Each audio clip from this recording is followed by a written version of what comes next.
Good afternoon. This is Akashvani and I'm Anuja Kumar with the midday news.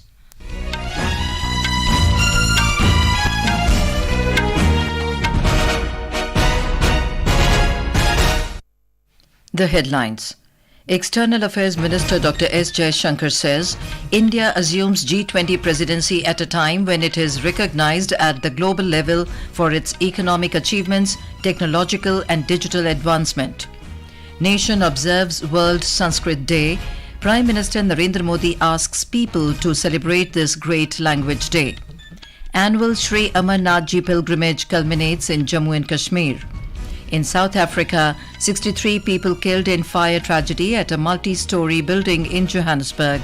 And in US Open, India's Rohan Bopanna and his Australian partner Matthew Ebden sail into second round of the men's doubles category. And now the news in detail.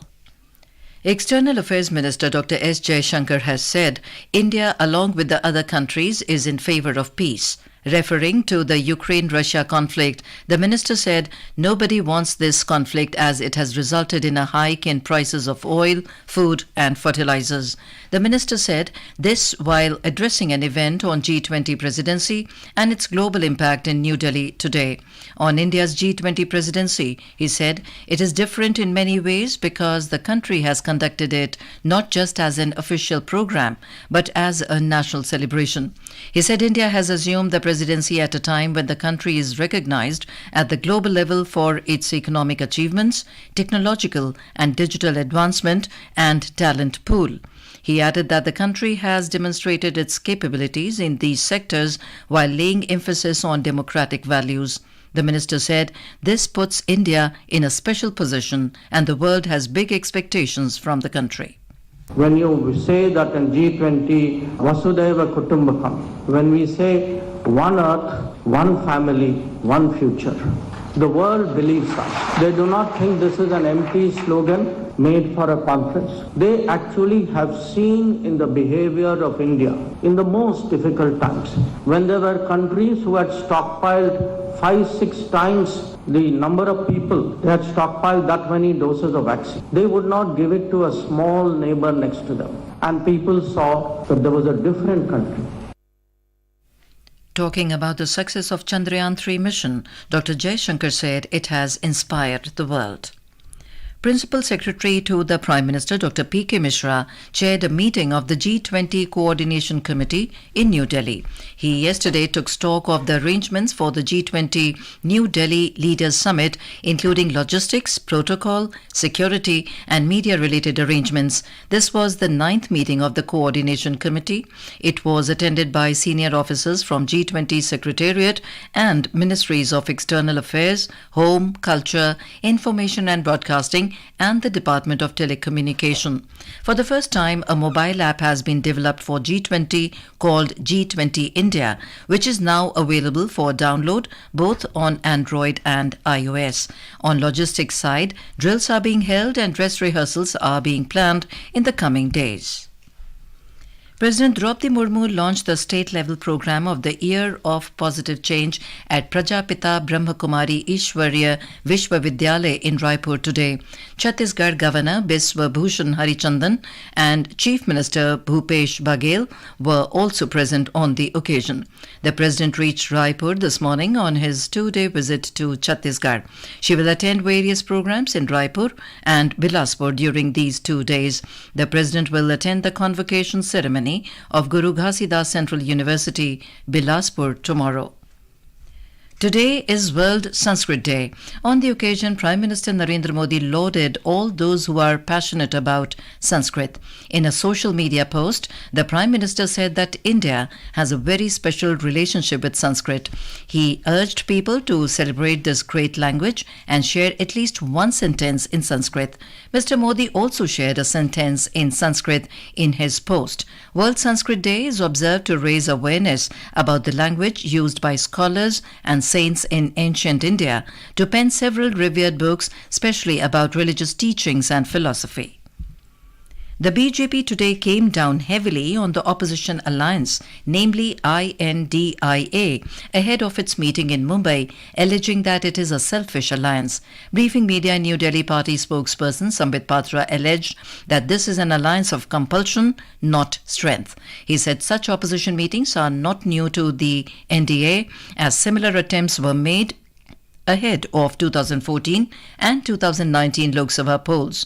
He said this kind of alliance was formed earlier as well, but by the time the elections came, the opposition parties started fighting amongst themselves. किस प्रकार देश में जो स्थिर सरकार चल रही है, विगत 9 वर्षों से 10 वर्षों की तरफ बढ़ते हुए मोदी जी के नेतृत्व में जो एनडीए की स्थिर सरकार चल रही है, विकास से युक्त सरकार चल रही है, किस प्रकार से इस स्थिरता पर, इस विकास युक्त कार्यों पर कुठाराघात किया जा सके, उसी के विषय में चिंतन आज इस बैठक में म्यूजिकल चेयर के रूप में होगा.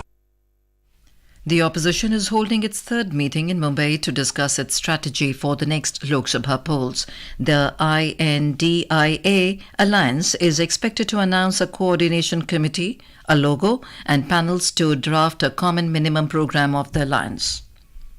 Lok Sabha Secretariat has revoked the suspension of Congress leader Adhir Ranjan Chaudhary. He was suspended from the Lok Sabha over deliberate and repeated misconduct. In a statement, Lok Sabha Secretariat said the suspension of Mr. Chaudhary, which was effected on 10th of this month, has been revoked. This is Akashvani giving you the news. For quick news updates round the clock, follow us on our Twitter handle at EIR News Alerts. In Jammu and Kashmir, the 62-day-long annual pilgrimage to the holy cave shrine of Shri Amarnathji has come to an end today. Devotees visited the holy Amarnathji cave via the shortest Baltal track in Sonmarg area of Ganderbal district and from Pahalgam track in South Kashmir's Anantnag district. We have a report.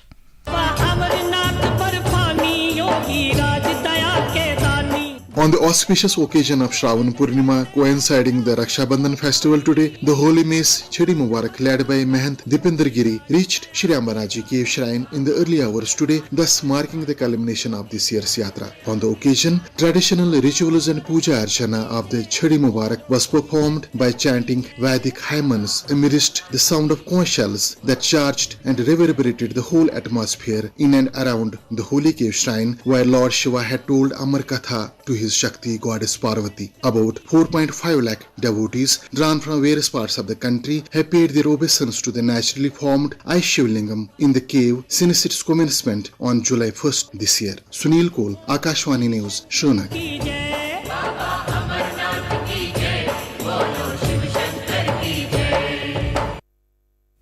Meanwhile, a large number of pilgrims, particularly Kashmiri Pandits, are thronging the ancient Chota Amarnathji cave in Bijbihara area of Anantnag district to pay their obeisance to Lord Shiv on the occasion of Shravan Purnima today.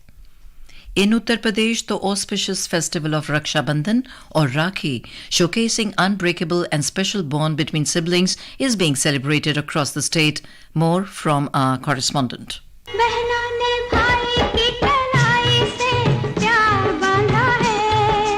Heavy rush was seen at the prisons in all districts of a state where sisters gathered to tie the Rakhi on the hands of their brothers. Free travel facilities are available to all mothers, sisters and daughters in the state's government buses today also. Chief Minister Yogi Adityanath has already bestowed a significant gift upon the daughters of the state yesterday by announcing an increase of rupees 10,000 in the amount of the Mukhyamantri Kanya Sumangla Yojana from next fiscal year. Sisters from different educational and social institutions tied Rakhi on the hands of Jawans and police personnel. In Azamgarh district, girls from minority community prepared Rakhi which is 131 feet long and have names and photos of all the martyrs of Pulwama attack on it. Sushil Chandra Tiwari, Akashvani News, Lucknow.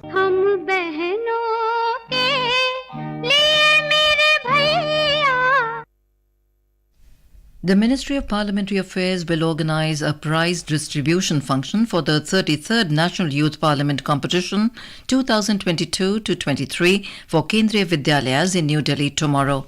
Law and Justice Minister Arjun Ram Meghwal will preside over the function and distribute the prizes.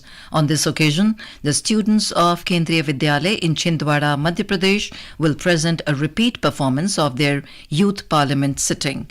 Youth Parliament competition was organized among 150 Kendriya Vidyalayas spread over 25 regions of Kendriya Vidyalaya Sangathan. The Shivamogga Airport, inaugurated by Prime Minister Narendra Modi in February, has begun air operations today. Karnataka Large and Medium Industries Minister M.B. Patil, along with Shivamogga region MLAs and political leaders including Education Minister Madhu Bangarappa, former Chief Minister B.S. Yediyurappa and his MLA sons B.Y. Vijendra and B.Y. Raghavendra and senior BJP leader K.S. Ishwarappa boarded the first flight from Bengaluru to Shivamogga. The new airport, built in the shape of lotus, was built at a cost of around 450 crore rupees and can accommodate 300 passengers per hour. Union Minister of State for Education and External Affairs Dr. Rajkumar Ranjan Singh today attended the valedictory function of Meri Mati Mera Desh under the Azadi Ka Amrit Mahotsav at Chintan Bhavan in Gangtok. Speaking on the occasion, Dr. Singh highlighted Prime Minister Narendra Modi's call for collective efforts from all countrymen to make India the third largest global economy in the next 5 years. In Assam, the Ports, Shipping and Waterways Ministry is holding a roadshow at Global Maritime India Summit in Guwahati. Union Minister Sarbanand Sonowal and ministers from Bangladesh and Bhutan are participating in the event. The Global Maritime India Summit is a flagship event aimed at propelling the Indian maritime economy by promoting global and regional partnerships and facilitating investments. On to international news. In South Africa, at least 63 people have been killed after a fire broke out in a 5-story building in central Johannesburg this morning, according to South people lived in the building. Japan's Prime Minister Kishida Fumio visited a wholesale market in Tokyo this morning and vowed to draw up support measures for those affected by China's suspension of Japanese seafood imports. He visited the Toyosu market and spoke with middle traders who export seafood. China strongly opposes Japan's release of treated and diluted water from the damaged Fukushima Daiichi nuclear power plant into the sea. In retaliation, Beijing has halted all imports of Japanese marine products. On to sports. In US Open tennis, veteran Danish player Caroline Wozniacki cruised to the next round of women's singles, defeating Petra Kvitova of Czech Republic. Earlier, world number 1 and defending champion Iga Swiatek of Poland also advanced to the third round, defeating Australia's Daria Saville. In another match, Coco Gauff of United States entered the next round, defeating Russia's Mira Andreeva. India's Rohan Bopanna and his Australian partner Matthew Ebden sailed into the second round of the men's doubles category. They beat Australian pair of Alexander Vukic and Christopher O'Connell 6-4, 6-2. Defending champion British-American pair of Joe Salisbury and Rajiv Ram also progressed to the next round, defeating Italian pair of Andrea Vavasori and Simone Bolelli. And now, before we end the bulletin, the headlines once again. External Affairs Minister Dr. S. Jaishankar says India assumes G-20 presidency at a time when it is recognized at the global level for its economic achievements, technological and digital advancement. Nation observes World Sanskrit Day. Prime Minister Narendra Modi asks people to celebrate this great language day. Annual Shri Amarnathji pilgrimage culminates in Jammu and Kashmir. In South Africa, 63 people killed in a fire tragedy at a multi-storey building in Johannesburg. And in US Open, India's Rohan Bopanna and his Australian partner Matthew Ebden sail into second round of the men's doubles category. And with that, we end the midday news.